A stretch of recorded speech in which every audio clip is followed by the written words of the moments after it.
Quiero compartir con ustedes el Salmo número 100. Así que voy a pedir que busquen en su Biblia el Salmo número 100.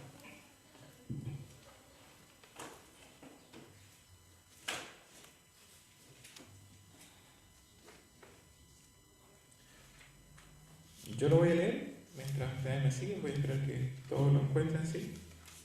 Salmo 100. Es un salmo muy conocido, yo creo que todos lo hemos leído más de una vez. Y va a ser de fácil instrucción para todos. Dice: cantad alegres a Dios, habitantes de toda la tierra. Servid a Jehová con alegría. Venid ante su acatamiento con regocijo. Reconoced que Jehová es Dios. Él nos hizo y no nosotros a nosotros mismos. Pueblo suyo somos y ovejas de su prado. Entrad por sus puertas con reconocimiento, por sus atrios con alabanza.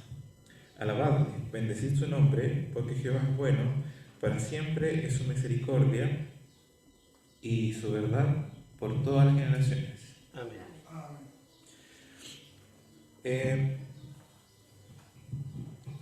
Me pareció muy bien la primera parte de la escuela dominical, porque estamos en el mes de la Biblia y de hecho el versículo que tienen como lema es: lámpara es a mis pies tu palabra y lumbrera a mi camino. Es interesante ver a la Biblia como algo que va a ayudar a nuestro camino, como una lámpara que va a alumbrar hacia donde nosotros debemos ir. Pero, ¿qué pasa si nosotros tenemos una lámpara y no la sabemos encender? ¿Sirve o no sirve? No sirve, ¿no es cierto? Porque no va a cumplir su función. Y si nosotros tenemos una lámpara y tenemos, por ejemplo, si una lámpara antigua que ocupa aceite y tenemos con qué prenderla, pero no sabemos hacerlo, ¿sirve o no sirve? No nos sirve de nada. Y si nosotros llevamos esto a la Biblia, porque aquí está diciendo que la Biblia es como una lámpara, si nosotros no sabemos ocupar nuestra Biblia, ¿servirá de algo que alumbre nuestro camino? ¿O podremos hacer que la Biblia alumbre nuestro camino si nosotros no sabemos ocupar la Biblia? No nos va a servir. De hecho, nosotros en septiembre recordamos que la Biblia fue traducida al español. Y la Biblia es un libro que está a la puerta de cualquiera. Cualquiera puede entrar a internet, buscar la Biblia, cualquiera puede comprar una Biblia. Hay muchas librerías que la tienen, ya sean cristianas o no. Y de hecho hay muchas personas que regalan Biblias. Hay ministerios dedicados a regalar Biblias. Entonces mucha gente tiene acceso a la Biblia. Pero ¿le sirve de algo si no la saben ocupar? De nada, ¿no es cierto? Ahora, una pregunta, un paso más allá. ¿Sirve si la leemos pero no la sabemos ocupar?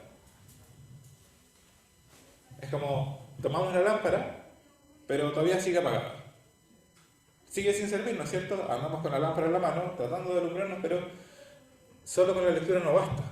De hecho, el texto que ocupó la hermana en la mañana decía que la Biblia servía para varias cosas, para redarguir, para instituir justicia, pero eso solamente si nosotros podemos escarbar en ella, si nosotros podemos sacar enseñanzas de ella, si nosotros somos guiados por el Espíritu Santo para que la Biblia pueda ser útil.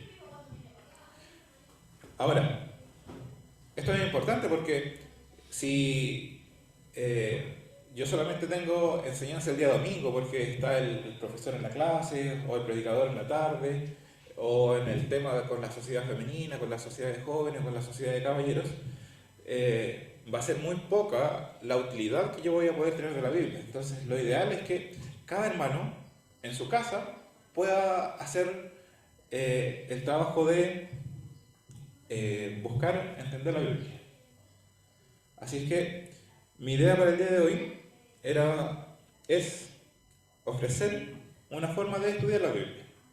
¿Para qué? Para que cuando usted llegue a su casa diga, voy a hacer lo mismo que hizo la hermana y pueda hacerlo por usted mismo. ¿Para qué? Para que a lo mejor yo hoy día lo voy a hacer con un salmo muy sencillo, pero para que usted en el día de mañana con su lectura bíblica, ya sea en el Génesis, sea en Mateo, sea en Juan, sea en una de las cartas o en cualquier libro, pueda decir, esto sí va a alumbrar mi vida. Puedo prender la mecha y puedo arrojar luz sobre las circunstancias en las que estoy pasando. ¿Y cómo lo hacemos? Simplemente tenemos que entender el texto. Cuando nosotros entendamos el texto y sepamos qué es lo que Dios nos está diciendo, el Espíritu nos va a ayudar para poder aplicarlo a nuestra propia vida. La pregunta es entonces cómo entendemos el texto. Y bueno, hay una ciencia, por así decirlo, hay una rama que se dedica precisamente a entender los textos. Se llama hermenéutica. Y seguramente lo han escuchado como un ramo del seminario, como algo que es súper, súper complicado, pero que es necesario que nosotros aprendamos, porque si nosotros no sabemos interpretar el texto, vamos a decir algo que no está diciendo realmente. Así es que debemos hacerlo de la manera correcta y debemos ocupar una hermenéutica correcta. La pregunta es, ¿cómo yo, sin haber ido al seminario, sin tomar clases especiales, puedo hacerlo para mi vida diaria? Que es lo que yo necesito. Necesito que la Biblia alumbre al espacio que es siguiente. Entonces yo les voy a proponer un pequeño ejercicio que vamos a hacer con nuestro salmo, que es pequeño, que es corto y que seguramente ustedes ya conocen, y que después ustedes pueden extrapolar a los otros textos que ustedes estén leyendo. La primera cosa es leer el texto. Suena sencillo, es fácil, y es leer el texto. La única manera que usted puede entender el texto es que lo lea. Si no lo lee, no lo va a entender. Es sencillo, pero muchas veces nos saltamos ese paso. Nos gusta llegar al tiro a la conclusión. Nos gustaría tener las respuestas de inmediato. Y de hecho yo creo que es uno de los males de nuestra época. Hoy día todo es inmediato. Queremos ver una película, ni siquiera está en el cine y nosotros ya la tenemos en la casa y podemos verla de inmediato. Queremos café, instantáneo. Apenas hierve el agua. Antes teníamos que, no sé, hacer un montón de procesos para tener café, ahora instantáneo. Y la Biblia, queremos tener el conocimiento automático, pero no funciona así. Hay que pasar por el proceso. Es la única forma de que nosotros podamos hacer que esta lámpara se encienda. Así que el primer proceso es que la lea. Y mi recomendación va a ser que no lea el texto solamente una vez, porque a veces uno lo lee una vez y pasa de largo por algunos detalles. Entonces, lee el texto por lo menos 2 veces. Así que si usted va a decir, esta semana voy a estudiar, por ejemplo, el Sermón del Monte, Mateo capítulo 5, 6 y 7. Parta por los primeros 10 versículos y léalo una vez. Y después, vuelva a leerlos. Y si es posible, léalo una tercera vez.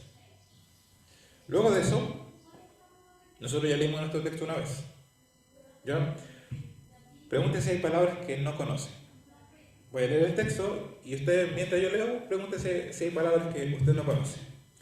Cantad alegres a Dios, habitantes de toda la tierra. Servid a Jehová con alegría. Venid ante su acatamiento con regocijo. Reconocer que Jehová, Él es Dios, Él nos hizo y no nosotros a nosotros mismos. Pueblo suyo somos y ovejas de su prado. Entrad por sus puertas con reconocimiento, por sus atrios con alabanza. Alabadle, bendecid su nombre, porque Jehová es bueno, para siempre es su misericordia y su verdad por todas las generaciones. ¿Hay alguna palabra que usted no conozca, hermano? Acatamiento. ¿En qué versículo está esa palabra? Versículo 2. Dice, servid a Jehová con alegría, venid ante su acatamiento con regocijo. ¿Qué podrá significar acatamiento? ¿Se fijan? Ahí ya tenemos un pequeño problema. Dijimos que la Biblia fue traducida en 1569, revisada en 1602 y la revisión que tenemos nosotros es de 1909. Hace un poco más de 100 años no hablaban tan igual que nosotros, entonces no ocupaban las mismas palabras. Y si nosotros no entendemos todas las palabras, vamos a caer quizá en qué cosa, ¿no es cierto? ¿Ven? ¿Me puedes hacer el favor de buscarla en el diccionario? Y ahí va uno de nuestros primeros consejos. Hermano, si no se conoce la palabra, yo busqué las palabras que están aquí, así que no se preocupe, pero usted debe hacer eso. Y es el método que vamos a poder. Búsquela en un diccionario. Casi todas nuestras casas tienen un diccionario. Y si no, póngale en Google qué significa, en este caso, acatamiento. Dice acción de acatar o efecto de acatar. Entonces buscamos la palabra acatar. Esa sí nos suena un poquito más, ¿cierto? Sí.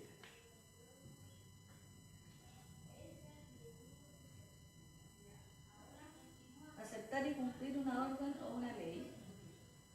Mostrar respeto o sumisión hacia una persona, una orden o un estado de cosas. Entonces, venir ante su acatamiento significa que nos podamos poner bajo su ley. Entonces hay que llegar a un lugar, porque hay que venir a un lugar donde se cumpla su ley. Eso ya nos arroja un poco más de luz sobre lo que está diciendo el texto. ¿Hay alguna otra palabra que no sepan, hermanos? Atrio puede ser. Atrios. ¿A quién le suena atrios? Ya, en este caso, si usted está en su casa, debería hacer lo mismo. Yo, como ya la busqué, le voy a comentar que un atrio es algo así como el patio. Entonces piensa usted en el templo y lo primero que dice, entrar por sus puertas. Entonces usted ve la puerta desde afuera y entra por la puerta. Y después dice que tiene que entrar por los atrios. Entonces tiene que pasar por todo el patio hasta llegar al templo. Eso es un atrio. El atrio es el patio. El patio, en este caso, entre esta puerta y la otra puerta, a eso le llamaríamos atrio. Ya es el patio, en este caso, de afuera. Si usted tiene en su casa la puerta de afuera y la puerta y hay un antejardín. Claro. En este caso, el templo, si ustedes recuerdan el diseño que se tiene sobre el templo o sobre el tabernáculo, que tiene más o menos un diseño similar, va a encontrar todo un cercado y adentro va a encontrar el lugar santo y el lugar santísimo. Todo eso que lo rodea es el atrio. ¿Ya? Así que eso nos está diciendo cosas. ¿Ya? Primero, ahí se me perdió dónde estaba el atrio. No, versículo 4. Versículo 4. Entrar por sus puertas. Primero hay que entrar por sus puertas con reconocimiento y después hay que entrar por sus atrios. Entonces, claro, pasamos por la puerta y después hay que pasar un poquito más adelante porque hay que pasar por el patio. ¿Y alguna otra palabra? Yo creo que esas eran las más complicadas. Pero si hay alguna otra palabra que usted no conozca, hermano, búsquela. Así de simple. Búsquela ya sea en el Google, en el diccionario que usted tenga en su casa. La que usted tenga le va a servir para entender, porque si nosotros no entendemos las mismas palabras que están en el español, menos vamos a entender qué significan para nuestra vida. Así que, primer paso, leer y releer el texto. El segundo, asegurarnos de que conocemos todas las palabras. El tercero es un poco más difícil. Vamos a hablar acerca de la estructura del texto. Encontrar la estructura del texto es difícil. Así que, para encontrar la estructura del texto, nosotros vamos a buscar algunas palabras que son importantes. Y para esto vamos a retroceder cuando nosotros íbamos como en quinto básico y nos enseñaban acerca de los verbos. Los verbos y los sustantivos. ¿Alguien recuerda qué es un verbo?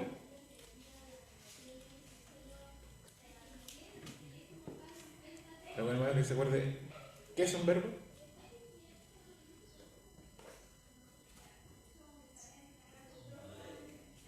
Una palabra que determina una acción. Un verbo es una acción. Por ejemplo, hablar, caminar, correr, pensar, cantar, jugar. Entonces vamos a buscar primero todas las palabras que indiquen una acción. Versículo 1.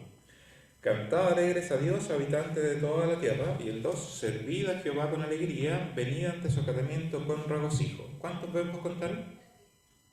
Versículo 1 y 2. 3. Tenemos 3 verbos. Cantar, servir y venir. Tenemos 3 verbos. Fijémonos en el versículo número 3. Reconocer que Jehová, Él es Dios, Él nos hizo y no nosotros a nosotros mismos, pueblo suyo somos y ovejas de su prado. ¿Cuántos verbos tenemos ahí? Uno. Reconocer. Aunque hacer también podría ser verbo, ¿ah? Porque Él nos hizo. Claro.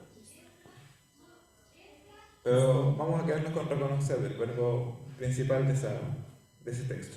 En el 4, entrad por sus puertas con reconocimiento, por sus atrios con alabanza, alabadle, bendecid su nombre. ¿Cuántos verbos contaron ahí? 3 más. Ya. Fíjense, tenemos 3, después tenemos un verbo, ahora tenemos 3 de nuevo. Veamos en el versículo 5. Porque Jehová es bueno, para siempre su misericordia y su verdad por todas las generaciones. ¿Cuántos verbos contaron ahí? ¿No? ¿Contaron alguno, no? Yo conté uno. Porque Jehová es Dios. Es. El verbo ser es un verbo. En este caso, Jehová es. El verbo ser. Entonces tenemos 3 verbos, un verbo, 3 verbos, un verbo. En este caso la estructura es sencilla, fácil de encontrar. Tenemos algo que nos está diciendo en los 2 primeros textos, después algo diferente en el siguiente. Algo diferente en el 4, que son 3 verbos de nuevo, y después un verbo en el versículo final. Así que podríamos decir que tenemos una estructura.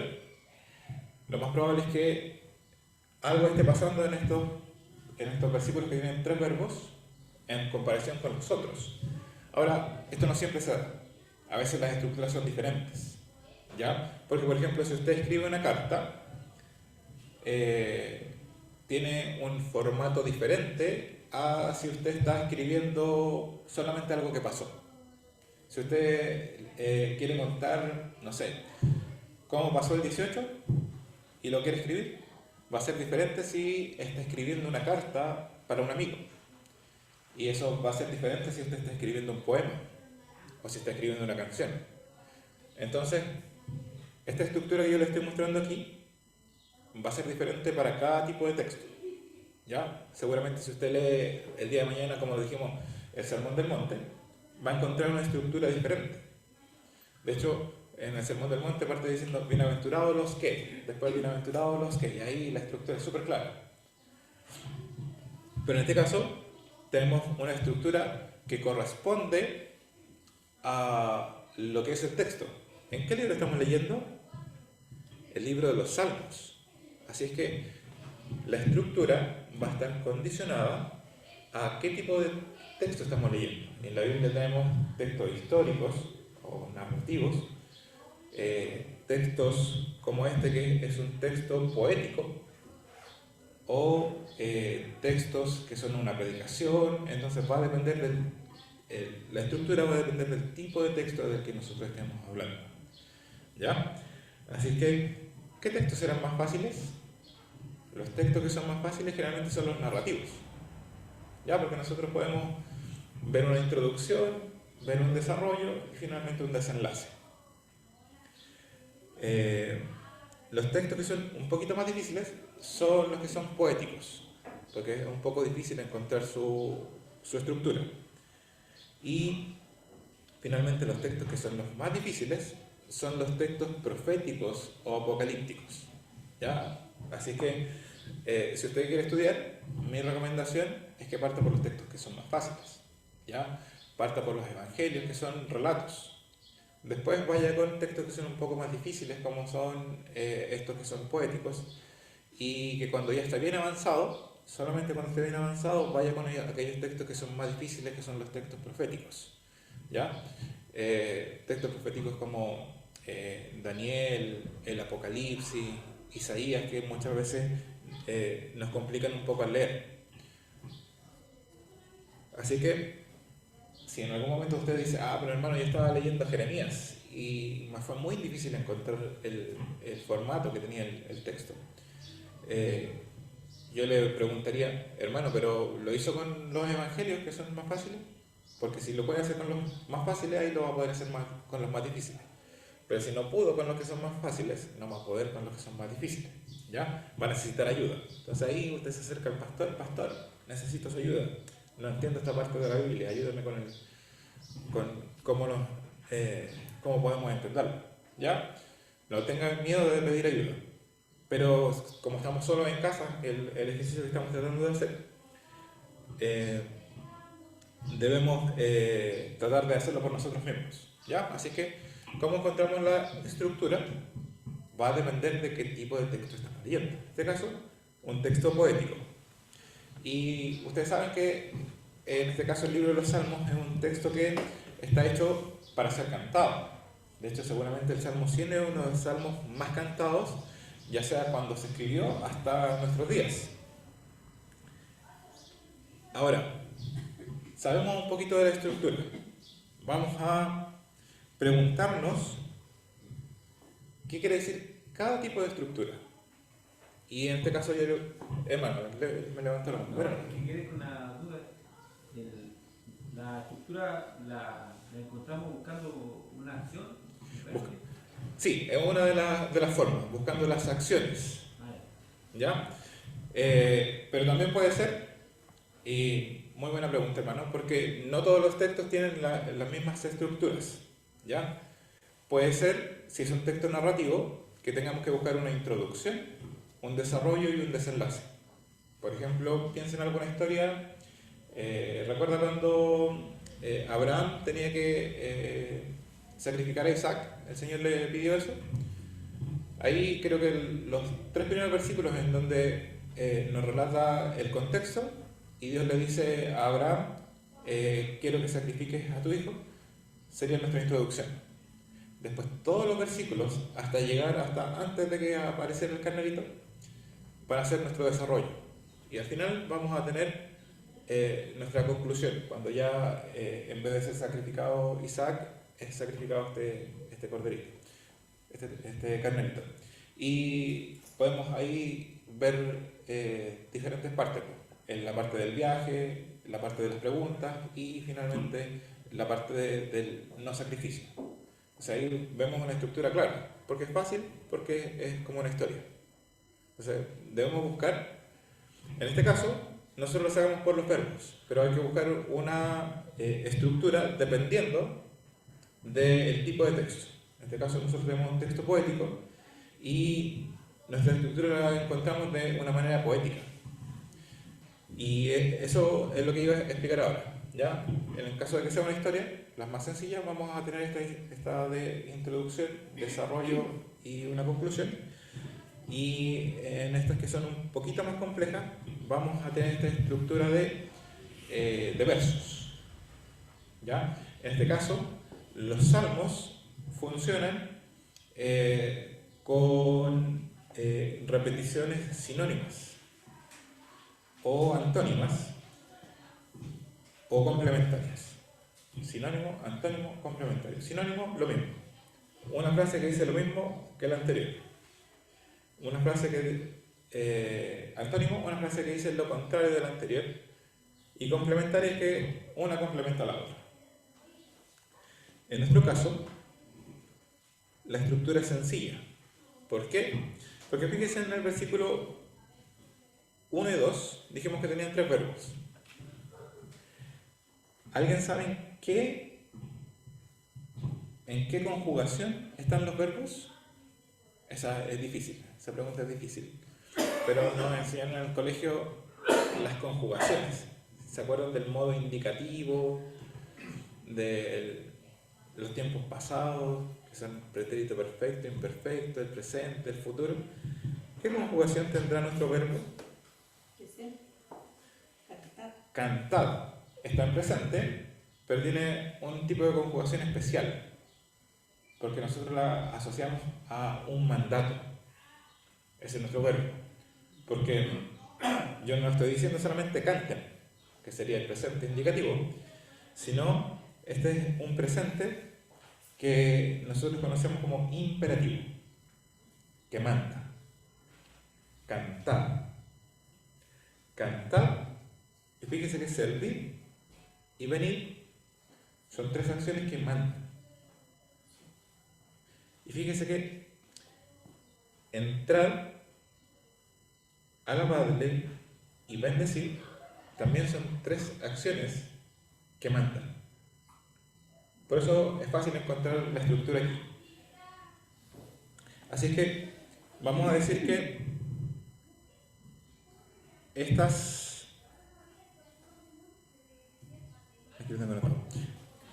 vamos a decir que estos verbos van a ser invitaciones para nosotros. Invitaciones.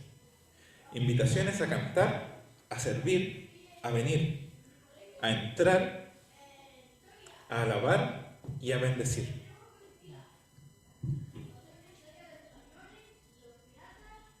Sin embargo, vamos a decir que el versículo 3 y el versículo 5 son afirmaciones. Cuando hablamos de reconocer que Jehová, Él es Dios, esa es una afirmación. Jehová es Dios. Él nos hizo y no nosotros a nosotros mismos, también es una afirmación. No lo está invitando a usted bueno, lo está invitando a reconocerlo. Pero Él solamente lo está afirmando. Él es Dios, Él nos hizo y nosotros somos su pueblo. Y el versículo 5, estamos afirmando que Él es bueno, que para siempre es su misericordia y su verdad por las generaciones. Así que tenemos una estructura en que tenemos afirmaciones e invitaciones. Invitación, afirmación. Invitación, afirmación. Y esta es una estructura clásica en el libro de los Salmos. Es un A, una parte B, una A y una parte B. Una parte A y su complemento, y de nuevo una parte A, un poco diferente, y su complemento. Y eso lo vamos a encontrar repetidas veces en el libro de los Salmos.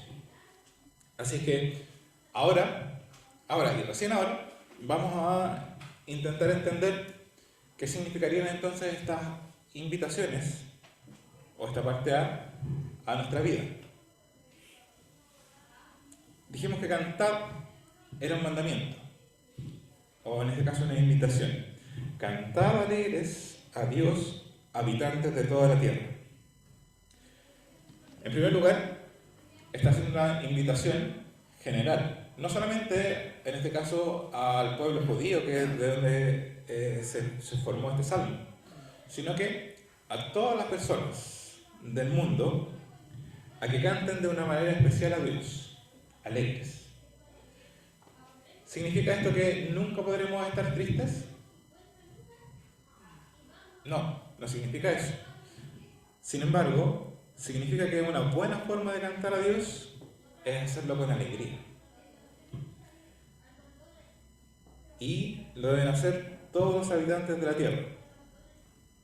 Pero fíjense que después dice, servir a Jehová con alegría. Es como un paso más adelante. Todos tienen que cantar. Todo el mundo, todas las personas del mundo van a cantar al Señor. De hecho, hoy hay personas en todo el mundo que cantan al Señor. Pero algo más cercano que cantar es servir. Ya, porque a lo mejor podríamos decir, todos pueden cantar. De hecho, en un culto nosotros vemos que todos cantan, pero en un culto no todos tienen la oportunidad de servir. En este caso, yo les estoy sirviendo a ustedes de manera especial. La hermana que estaba aquí parada también tuvo la oportunidad de servir. El hermano Ariel, que toca el piano, también tuvo la oportunidad de servir, pero no todos tienen la oportunidad de servir. Así que el Señor está haciendo una invitación, un paso más adelante. Y fíjense en la tercera invitación. Venir ante su acatamiento con regocijo. ¿Se fija que es una invitación más personal aún? Una invitación más personal aún. Primero, cantad, pero habitantes de toda la tierra. Después, servid a Jehová con alegría. Y ahora, venga, acérquese. Ante su acatamiento, al lugar donde se cumplen sus leyes. con regocijo. Y por eso es importante haber entendido que era acatamiento, porque se fija que esto es más cerca, porque antes era habitante de toda la tierra, pero aquí antes su acatamiento, al lugar donde se cumplen sus leyes. Porque si usted sale al mundo y ve lo normal en Coquimbo, ¿en qué lugar se cumplen las leyes del Señor? ¿En el mall? No. ¿En la Pampilla? No. Pero aquí es donde nosotros nos esforzamos aún más, o de manera especial, por cumplir las leyes del Señor. Así que, fíjense que desde un mandamiento muy general de toda la tierra, nos reducimos hasta este espacio. Entonces, nosotros estamos viendo cómo estos verbos nos están llevando a tener una relación cada vez más cercana a Dios. Dios, a través de este salmo, está haciendo una invitación de lo más general a lo más específico. Esto que es general parte con la alegría de cantar al Señor. Después continúa con la alegría de servir al Señor. Pero fíjense que cuando llega al tercer verbo, habla de regocijo, que pareciera ser incluso algo más personal o más intensivo, con más intensidad que los anteriores. Más que solamente algo que sea alegre, el Señor está buscando que nosotros vayamos con regocijo a este lugar que es especial. Así que se fijan cómo a través de los verbos vamos viendo que cada vez más intensivo. Vamos a la otra parte a la otra parte que tienen los tres verbos. Después el Señor nos dice, vengan al lugar de, porque hay que llegar a un lugar, eso es venir, al lugar de su acatamiento con regocijo. Fíjense en el versículo 4, que es donde sigue esta parte A, que es la que estamos viendo primero. Entrad por sus puertas con reconocimiento. Después, entre comillas, se repite el verbo, dice, entrad por sus atrios con alabanza. Así que cuando el Señor ya nos llamó, ahora nos está diciendo entonces, si ustedes vienen ante el acatamiento, entren por la puerta y pasen por todo el patio hasta llegar al lugar que es más cercano.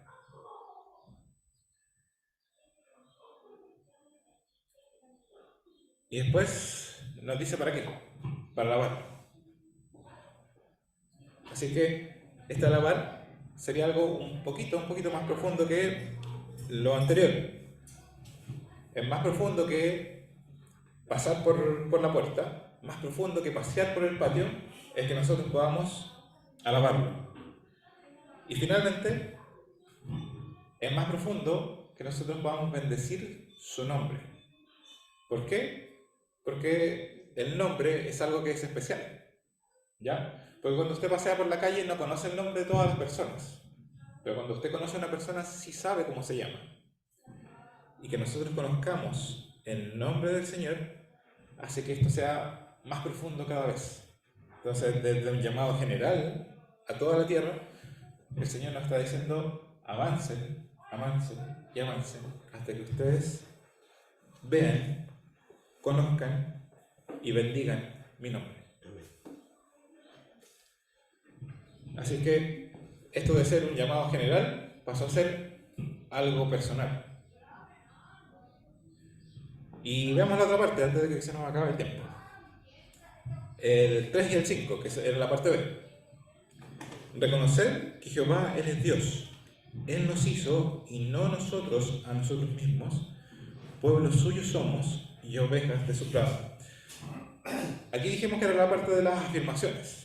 Ya no importa tanto lo que nosotros tengamos que hacer, sino que lo que nos está diciendo de Dios. Entonces, por eso dice reconocer, sepan que esto es verdad. Así de simple. Sepan que esto es verdad. Él es Dios. Él nos hizo y no nosotros a nosotros mismos. Y pueblo suyo somos y ovejas de su prado. Esto significa que Él es Dios, general, toda la creación, ¿no es cierto? Todo lo que existe, todo de manera general, Él es Dios. Lo segundo, y van a ver que es un poco más cercano, Él nos hizo. Él es nuestro creador. No solamente es creador de las estrellas, de los planetas, no solamente es Señor de todo, sino que Él nos hizo, es nuestro creador. Así que fíjense cómo desde lo más se va acercando a lo más pequeño. Porque después dice que somos su pueblo. Pueblo suyo somos y ovejas de su prado. Así que desde ser el Dios de todo, después de ser el creador nuestro, Él nos está diciendo que para nosotros, los que podemos entrar venir ante su acatamiento y entrar por sus puertas, somos su pueblo.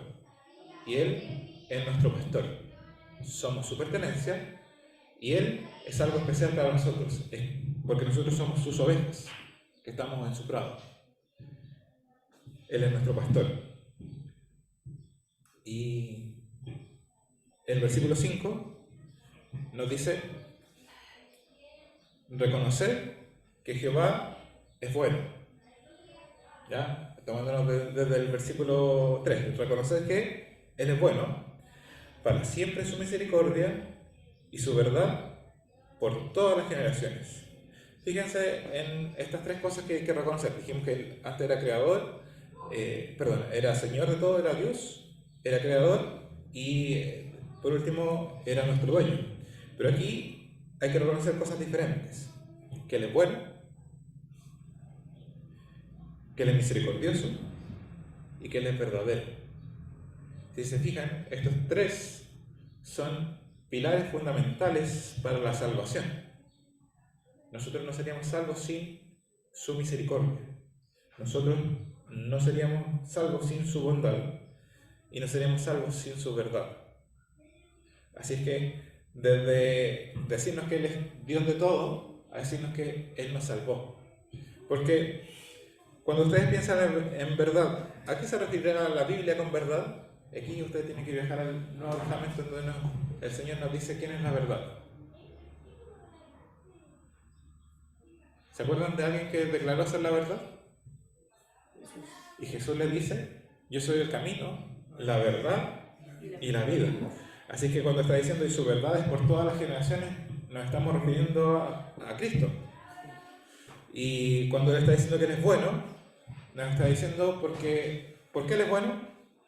Porque tiene misericordia de nosotros y nos ha dado su verdad.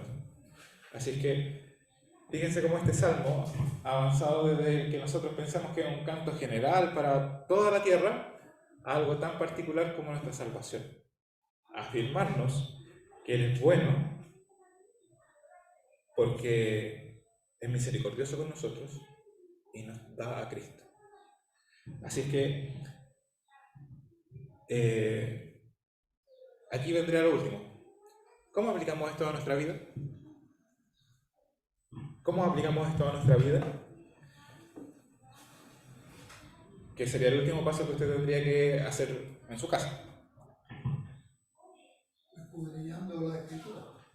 Claro, a través de este escudriñar de la Escritura, nosotros decimos que Dios nos ha llamado desde algo grande, como toda la tierra o ser el Dios de todo, pero finalmente Él está buscando una relación personal con nosotros, a través de la salvación, a través de su misericordia y de su verdad, que Él quiere que nosotros entremos por sus puertas para conocer su nombre.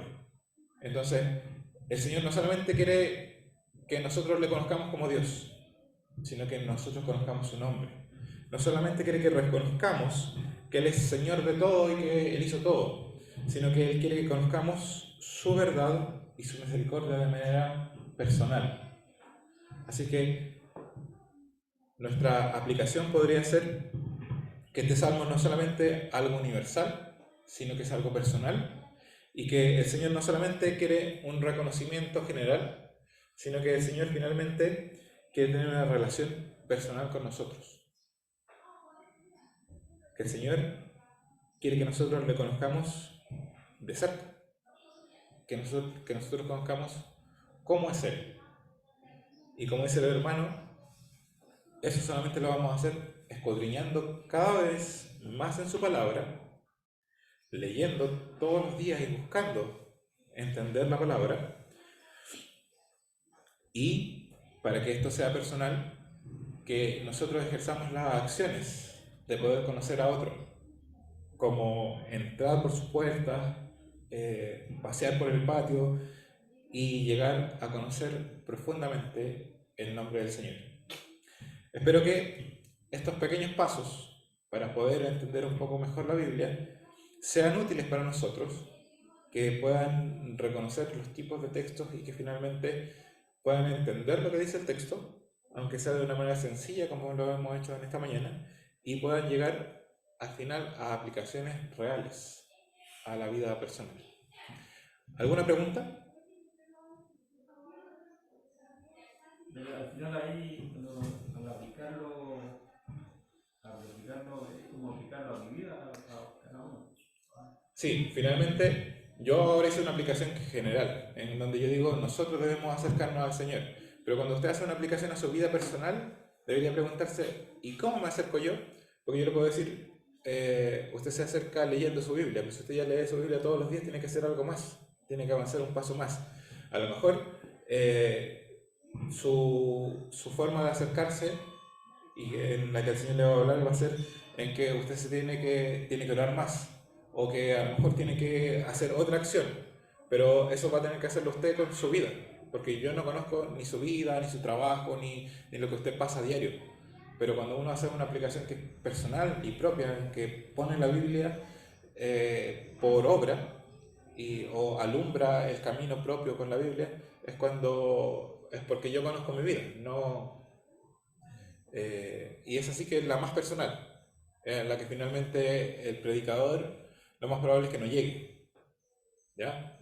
Yo no le puedo decir, hermano, va a tener que, no sé, acostarse 15 minutos más tarde para que ore 15 minutos y no 5. O levántese más temprano para que ore 15 minutos y no 5. Sino que usted va a tener que decir, entonces para yo tener esta comunión personal voy a tener que hacer esto. Y ahí eso es totalmente personal, porque a lo mejor va a tener que apartar un lugar en su casa, o va a tener que nombrarlo. En este lugar voy a leer mi Biblia, en este lugar yo voy a hacer mi devocional personal. Pero va a ser diferente para cada uno, porque a lo mejor yo le podría decir, tiene que hacer eso, pero a lo mejor la hermana ya lo tiene, entonces va a decir, yo estoy listo, no tengo que hacer nada más. Pero ella tiene que llevar algo a su vida. Ya no nos podemos quedar quietos cuando tomamos el texto, entendemos el texto y lo queremos aplicar a nuestra vida, tiene que ser algo propio, personal.